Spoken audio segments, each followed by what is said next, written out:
बिस्मिल्लाहिर्रहमानिर्रहीम। मैं हूँ बिशारत राजा शहरदार से एक और वीर लाख के साथ आपकी खिदमत में हाज़िर। नाज़रीन, 26वीं आईनी तरमीम कालादम करार देने के वाले से आज एक और दरख्वास्त दायर हुई है। मजमूई तौर पर ये सुप्रीम कोर्ट में 8वीं दरख्वास्त दायर है, लेकिन आज जिन हज़रात ने दरख्वास्त दायर की है ये बड़े कद काट के मालिक हैं। उनमें सरदार अख्तर जान मैंगल बलूचिस्तान से और खैबर पख्तूनख्वा से मोहसिन दाऊद साहब, पंजाब और इस्लामाबाद से मुस्तान खोकर और सिंध से फहमीदा मिर्ज़ा दरख्वास्त गुजार में शामिल है। एक तो इस पर बात करेंगे, दूसरा इस वक्त सुप्रीम जुडिशल कौंसिल का इजलास भी हुआ, उसमें उसका लामिया अभी तक बाहर रही है और आज जुडिशल कमीशन का इजलास भी होना है। और तीसरी खबर ये कि इस्ताद दहशतगर्दी लाहौर ने इमरान खान को 9 मई के 4 मुकदमात में ज़मानत दी है। मेरे साथ मौजूद है जनाब अदील साहब, अदील सरफराज साहब। आप इनका यूट्यूब चैनल देखते भी हैं और बड़े अच्छे दबंग और काटदार जुमले बोलते हैं और आप क्लिप भी निकाल करके लगाते रहते हैं। सुनो न्यूज़ के साथ काम करते हैं, आप जितने नहीं होते। सुप्रीम कोर्ट के पत्रकार हैं, इनसे जानने की कोशिश करेंगे। अदील साहब, ये बताइएगा कि जो आज मजमूई तौर पर ये 8वीं दरख्वास्त दायर हुई है, 26वीं आईनी तरमीम का मुस्तकबिल आप क्या देख रहे हैं? ये स्ट्राइक डाउन होगी, फुल कोर्ट की इस्तदा की गई है और ये बताया गया जी कि इसमें लोगों को सरदार अख्तर जान मैंगल ने कहा कि जिस तरह वोट का जो लिए गए वो तरीकाकार दुरुस्त नहीं था। बुनियादी इंसानी हकूक़ की जो है वो पायमाली की गई और बुनियादी इंसानी हकूक़ से मुतसादम है ये तरमीम। क्या कहते हैं आप? सर, जो वो बात कर रहे हैं वो बात बिल्कुल दुरुस्त है, 100% दुरुस्त है। 26वीं आईनी तरमीम के ऊपर तो अब ज़बान ज़द-ए-आम यही बात हो रही है, मगर मेन चीज़ ये है कि सुप्रीम कोर्ट ऑफ पाकिस्तान में अब दर्जनों दरख्वास्तें इस वक्त पेंडिंग हैं जो 26वीं आईनी तरमीम को चैलेंज करते हुए दायर की गई हैं। और एक मौका था जनाब जस्टिस याहिया आफरीदी साहब के पास कि वो इन दरख्वास्तों को समाअत के लिए मुकर्रर कर देते, मगर वो उन्होंने मौका गंवा दिया या जानबूझकर गंवा दिया, ये तो अब तारीख तय करेगी। मगर इस वक्त ये कहना कि ये 26वीं आईनी तरमीम जो है ये सुप्रीम कोर्ट ऑफ पाकिस्तान में समाअत के लिए मुकर्रर होगी फुल कोर्ट के सामने, ये थोड़ा सा मुश्किल लग रहा है। क्योंकि जस्टिस याहिया आफरीदी साहब का अगर इरादा ऐसा होता तो वो अब तक कर चुके होते। आपको मालूम है जस्टिस मंसूर और जस्टिस मुनीर पारा कह चुके हैं। अब इवेंचुअली होगा ये कि जब, क्योंकि लेकुनास तो मौजूद हैं इन 26वीं तरमीम के अंदर, इसके अंदर बहुत से ऐसे सुकम हैं जिनको दूर करने की ज़रूरत है, तो मोस्ट प्रोबेबली ये होगा कि शायद थोड़ा सा इंतज़ार किया जाए और बाद अज़ां जुडिशल कमीशन की ही एक मीटिंग में, जो आज भी इस वक्त होने जा रही है, जब ये वीडियो आएगी उस वक्त तक वो मीटिंग भी हो चुकी होगी। अभी फारूक नायक साहब से भी मुलाकात हुई है, दीगर भी जो मेंबरान है वो शरीक होने के लिए आ रहे हैं। अव्वल तो बात ये की जा रही है कि आज की इस मीटिंग में जिक्र होगा या तय किया जाएगा सिंध के कॉन्स्टिट्यूशनल बेंचेस का, मगर ये भी देखना होगा कि क्या जो फुल कोर्ट की तश्कील है वो भी तो अब जुडिशल कमीशन नहीं तश्कील देनी है और ऑब्वियसली वो उसका आइडिया भी प्रपोज होगा जस्टिस याहिया आफरीदी साहब की तरफ से। तो अगर जुडिशल कमीशन में ये रखा जाता है कि हम इस मामले पर फुल कोर्ट बनाते हैं, अव्वल तो कोई मानने को तैयार नहीं होगा गवर्नमेंट साइड से जो इख्तियार रखते हैं। दूसरी जानिब एक चीज़ ये भी कही जा रही है कि सुप्रीम कोर्ट ऑफ पाकिस्तान इस वक्त भी आईने पाकिस्तान के तहत एक आइनी अदालत है, भले ही उस आइन के ही बुनियादी ढांचे से मुतसादिम आपने उसमें 26वीं आईनी तरमीम कर दी है, मगर अब भी सुप्रीम कोर्ट है, उसके चीफ जस्टिस बड़े बाइख्तियार हैं। लेकिन तो ये एक पॉसिबिलिटी है, अब भी लोग ये बात कर रहे हैं, क्योंकि ये जो जुडिशल कमीशन है या ये जो कॉन्स्टिट्यूशनल बेंच है ये पैदावार है उसी 26वीं आईनी तरमीम के। तो अगर चीफ जस्टिस ऑफ पाकिस्तान यहाँ पर एक स्टैंड लेते हैं और मौक़िफ़ अपनाते हैं कि भाई 26वीं आईनी तरमीम की तौसीक जब तक सुप्रीम कोर्ट का फुल कोर्ट नहीं कर सकेगा उस वक्त तक ये मामला जो है ये बात बनती है। लेकिन बात आपकी वही है कि क्या पता जिस तरह जस्टिस मंसूर शाह और दीगर जजेस कहते होते हैं कि हम सुप्रीम कोर्ट वो शुतुरमुर्ग की तरह रेत में सर दबाए बैठी होती है।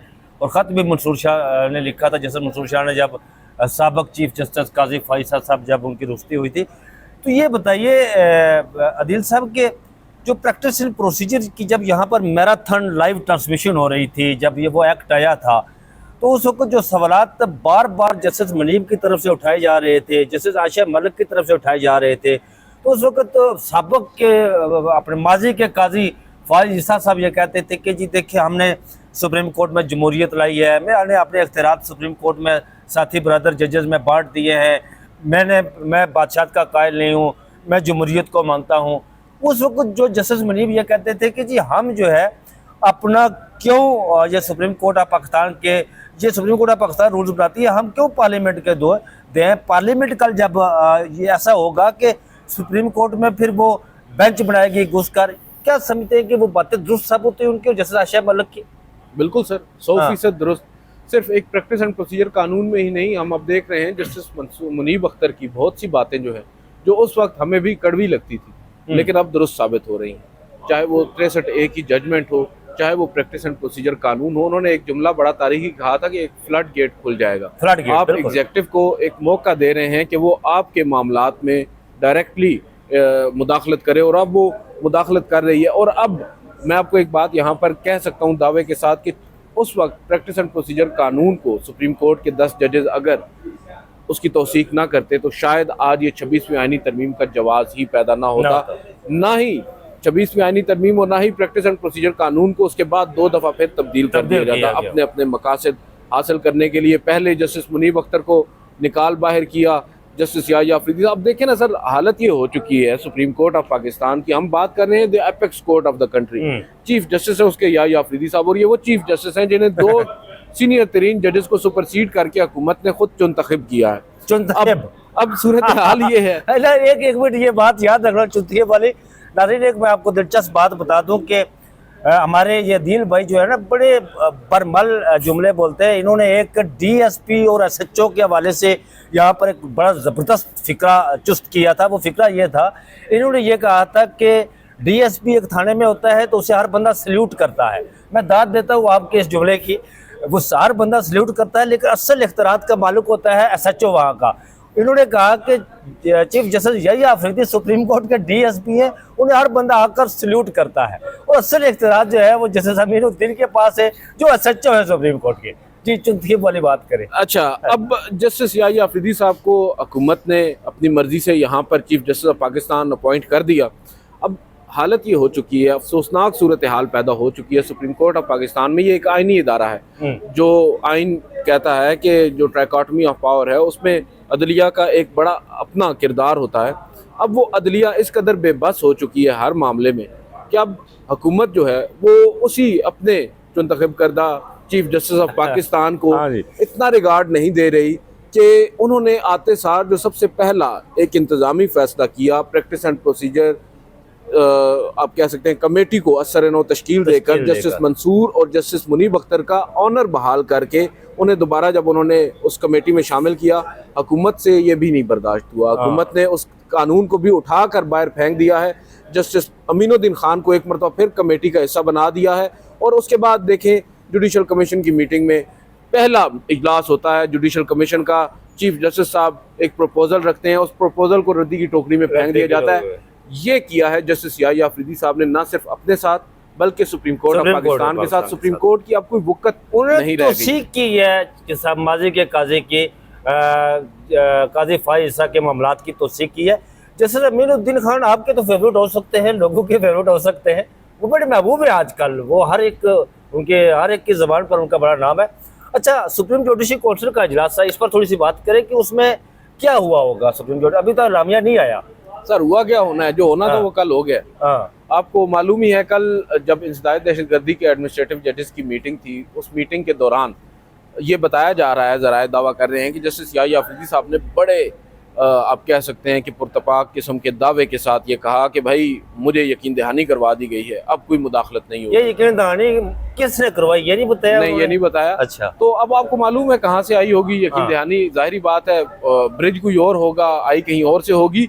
लेकिन बात यह है कि ये यकीन दहानी जब उनको हो गई है तो उन्होंने अब आज की सुप्रीम जुडिशल काउंसिल में उस 6 जजेस के खत पर क्या कर लेना। बात यह है, एक उम्मीद पैदा हुई थी 26 तारीख को जब इन्होंने ओथ लिया था, एक एलामिया सा सामने आया था जिसमें यह कहा गया था कि 8 नवंबर को सुप्रीम जुडिशल काउंसिल की मीटिंग बुलाई गई है। तो मेरे जहन में सबसे पहली चीज 6 जजेस का खत आया था और इन्होंने अपना एक रिक्यूजल उसमें दिया था और यही कहा था कि सुप्रीम जुडिशल काउंसिल को देखें। अब हो सकता है आज की इस मीटिंग के अंदर अव्वल तो ये इब्तिदाई एक मीटिंग थी, एक आप कह सकते हैं जस्टिस याहिया अफरीदी साहब क्योंकि माजी में कभी भी किसी भी हैसियत में सुप्रीम जुडिशल काउंसिल का हिस्सा नहीं रहे, क्योंकि वो तो सीनियर प्यूनिश जज भी नहीं थे। आपको मालूम है जब वो पेशावर हाई कोर्ट के चीफ जस्टिस बने तब भी 1 या 2 जजेस को सुपरसीड करके उनको बनाया गया, और यहाँ पर छलांगे बड़ी अच्छी मारते हैं। तो अब आज की इस मीटिंग से मुझे तो कोई तवक्को नहीं है महज इसके कि ये एक इंट्रोडक्टरी मीटिंग होगी। हाँ, कुछ शिकायत होंगी, उनके हवाले से जायजा लेने के लिए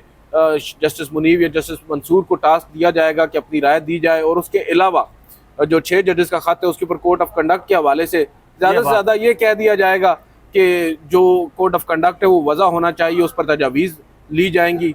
और वो जो तजावीज़ फुल कोर्ट की सूरत में आई थी, आपको याद है ना, काजी फैसल साहब ने भी बड़ा काम किया था, तजावीज़ मांग ली थी। हाँ, तो जब वो तजावीज़ आई तो उसके बाद कुछ भी नहीं हुआ ना। बस आपकी 5वीं हाई कोर्ट ने जब वो तजावीज़ दी फिर ये मुदाखलत की बात की। लेकिन एक चीज़ इम्पोर्टेंट है, देखें अब बदकिस्मती ये हो चुकी है कि जस्टिस याह्या अफरीदी साहब, हम जब कहते हैं ना काजी फायज ईसा साहब के ही नक्शे कदम पर चल निकले हैं, अपनी मर्जी की शफाफियत चाहते हैं, अपनी मर्जी की जमहूरियत चाहते हैं।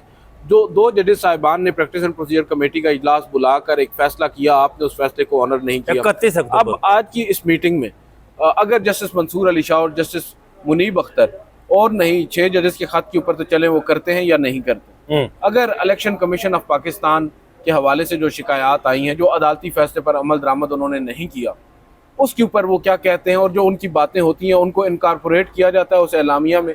जो एलामिया जारी होगा, असल चीज़ ये है, हम ये कहते हैं फैसला जो भी हो, कम से कम जो एलामिया, जो press release supreme court of Pakistan जारी करे, उस सुप्रीम कोर्ट की प्रेस रिलीज में कम से कम पूरी पिक्चर तो दिखाई जाए ना। अब हमें जो एलामिया हमारे सामने आते हैं वो तो बड़े एक होम्योपैथिक किस्म के एलामिया होते हैं, जैसे ISPR से एक आता है उसी तरह से आना शुरू हो गया। कम से कम कुछ सब्सटेंस तो होना, बताया तो जाए कि किस जज ने क्या बात की है जो इतने पब्लिक एक्सचेकर से मिलियंस ऑफ रुपीज विड्रॉ कर रहे हैं। अभी कल ही उनको एक 10-11 लाख रुपया एक उनका बढ़ाया गया, 5 लाख रुपया एक बढ़ाया गया। अब एक जज, नाज़रीन, आपके टैक्स के पैसों से एक जज 30 लाख रुपया में पाकिस्तान को पड़ रहा है।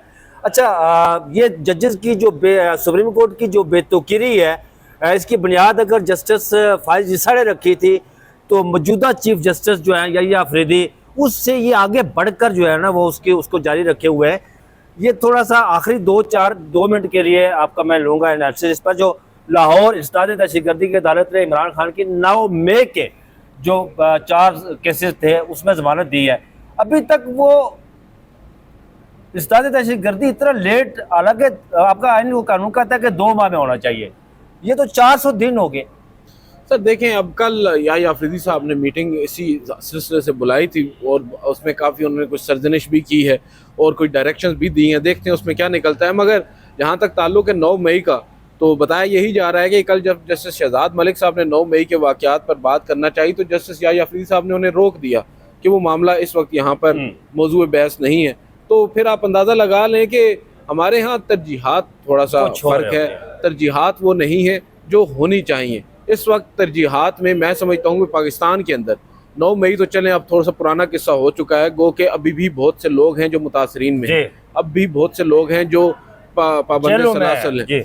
लेकिन दूसरी जानिब आप अगर थोड़ी सी ब्रॉडर पिक्चर में देखें तो 26वीं आईनी तरमीम मैं समझता हूँ जो जजेस साहिबान इस 26वीं आईनी तरमीम पर कुछ करने को तैयार नहीं है, वो 9 मई के वाक़यात पर क्या करें।